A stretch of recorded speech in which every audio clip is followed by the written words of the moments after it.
ওই যে কথায় আছে না, গরিবের জানের থেকে মান বড়।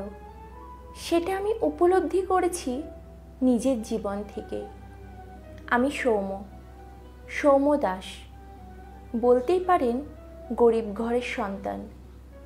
ছোট থেকেই দেখে এসেছি বাবাকে একটা গ্রিলের দোকানে কাজ করতে। অনেক কষ্ট করে সংসার চালাতো বাবা। আমি বাবা মায়ের একমাত্র সন্তান।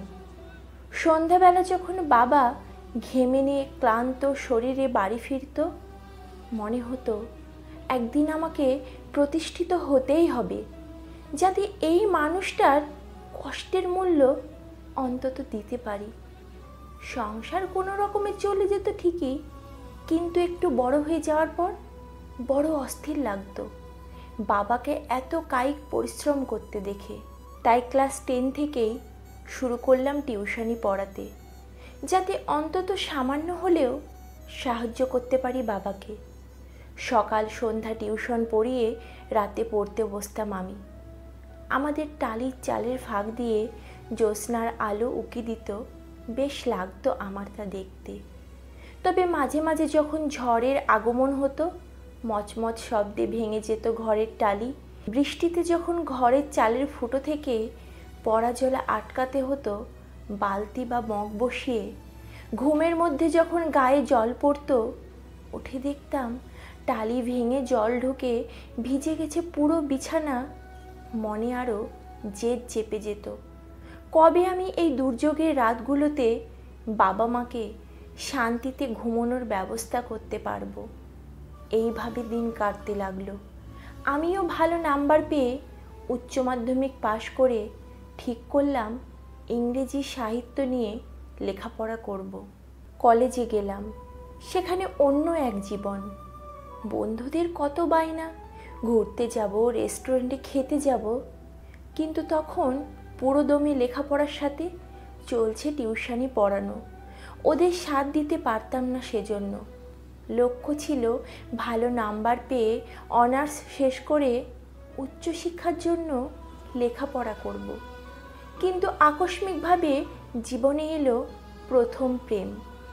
প্রথম প্রেম মানে তো বোঝেন, সেই সময়টাতে লোপ পেল আমার সব ভবিষ্যৎ পরিকল্পনা। দুদিক ঠিকমতো সামলাতে না পেরে তৃতীয় বর্ষে আমার অনার্স গেল কেটে। আর সাথে সাথে আমাকে বিদায় জানিয়ে আমার প্রথম প্রেমিকা উচ্চ পদস্থ সরকারি কর্মকর্তাকে বিয়ে করে শ্বশুরবাড়ি চলে গেল। সে সময় মনে হচ্ছিল জীবনের একটা বছর আমি নষ্ট করেছি সম্পূর্ণ নিজের দোষে। অনার্স ছাড়াই স্নাতক শেষ করে চাকরির পরীক্ষার প্রস্তুতি নেওয়া শুরু করলাম। তখন আমার কাছে একটাই লক্ষ্য, চাকরি আমাকে পেতেই হবে। এদিকে যেহেতু সকাল সন্ধ্যা টিউশন পড়ানোটাকে মানুষ কোনো প্রফেশনের স্বীকৃতি দেয়নি, তাই আমার পরিচয় হলো শিক্ষিত বেকার হিসাবে। অনেকে সাজেশন দিল, কাজে যা, এই বয়সে বুড়ো বাবাটা আর কত খাটবে।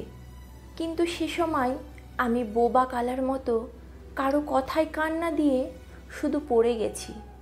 5 বছর ধরে একের পর এক চাকরির পরীক্ষা দিলাম। একটার পর একটা লেভেল পাশ করলেও শেষ অবধি চাকরি পাওয়া হয়ে ওঠেনি তখনও। জীবনে যখন ব্যর্থতার অন্ধকার একটু একটু করে ছেয়ে যাচ্ছিল, আমি মরিবাজি করে লড়াই করছিলাম আলো থেকে দূরে না যাওয়ার, তখন পৃথিবীতে এলো করোনা মহামারী। বাবার কাজ চলে গেল, আমার টিউশন পড়ানো বন্ধ হলো। এক প্রকার অচল হতে চলল সংসার।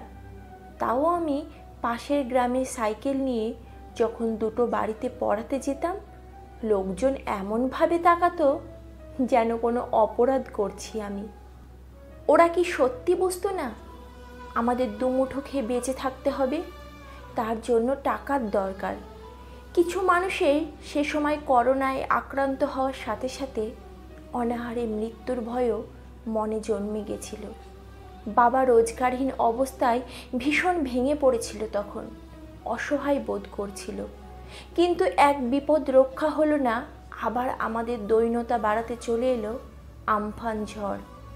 সে ঝড়ের দাপটে ঘর ছাড়া হলাম আমরা। দূর থেকে দেখলাম একটার পর একটা ঝাউ গাছ উপড়ে পড়ে ভেঙে দুমড়ে মুচড়ে দিচ্ছে আমাদের মাথা গোজার আশ্রয় টালির বাড়িটাকে। চোখ ঝাপসা হয়ে এলো আমার। এই ছোট্ট বাড়িটাতে তখনও রয়ে গেছে এতদিন ধরে আঁকড়ে বেঁচে থাকা আমার সাধের বইগুলো। ঝড় শেষে ভাঙা বাড়িটার সামনে দাঁড়ালাম। মনে হলো বুঝি সব শেষ।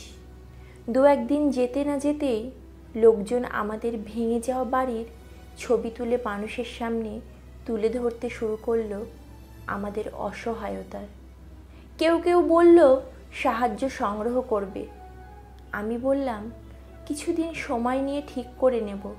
যখন সোশ্যাল মিডিয়াতে দেখলাম আমাদের অবস্থা দেখে মানুষ দুঃখ প্রকাশ করছে, মনে হচ্ছিল সে দুঃখের মধ্যেও লুকিয়ে আছে ওদের পৈশাচিক আনন্দ। আমরা গরিব ছিলাম ঠিকই, কিন্তু কখনো কারো কাছে হাত পাতিনি। কিন্তু হঠাৎ করে যখন দেখলাম আমাদের কষ্ট মানুষের আলোচনার মূল বিষয়, তখন চোখ ফেটে জল এলো। মনে হলো এই পৃথিবী স্বার্থপরের। ভেঙে যাওয়া ঘর মেরামতে কেউ হাত লাগিয়ে সাহায্য না করলেও ফেসবুকে ওরা দুঃখ মার্কা ক্যাপশন দিয়ে ছবি পোস্ট করতে ভোলেনি। আচ্ছা, ওরা কি বোঝে না গরিব মানুষদেরও আত্মসম্মান থাকে?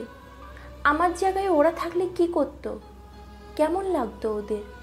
তারপর একটা লোক নিয়ে আমি আর আমার বাবা প্রায় 15 দিন কাজ করে কিছুটা ঠিক করতে পেরেছিলাম আমাদের ভেঙে যাওয়া ঘরটা।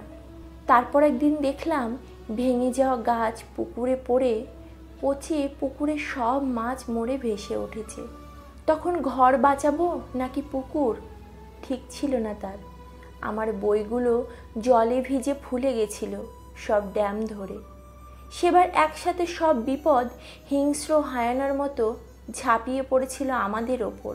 এই ঘটনার বছরখানেক পর আমি পরিচয় পাই সরকারি কর্মচারী হিসাবে। মানে ফাইনালি চাকরিটা পেয়েই যাই। লোকে বলে ছেলেটা সত্যি প্রচুর খেটে পড়েছিল বটে। যদিও জানি চাকরি না পেলে এসব কেউ কখনো মনে রাখতো না। এখন মানুষ বাবাকে বলে তার পরিশ্রম সার্থক। আমি লোন নিয়ে বাড়ি তৈরির কাজ শুরু করেছিলাম, তা এখন শেষের পথে।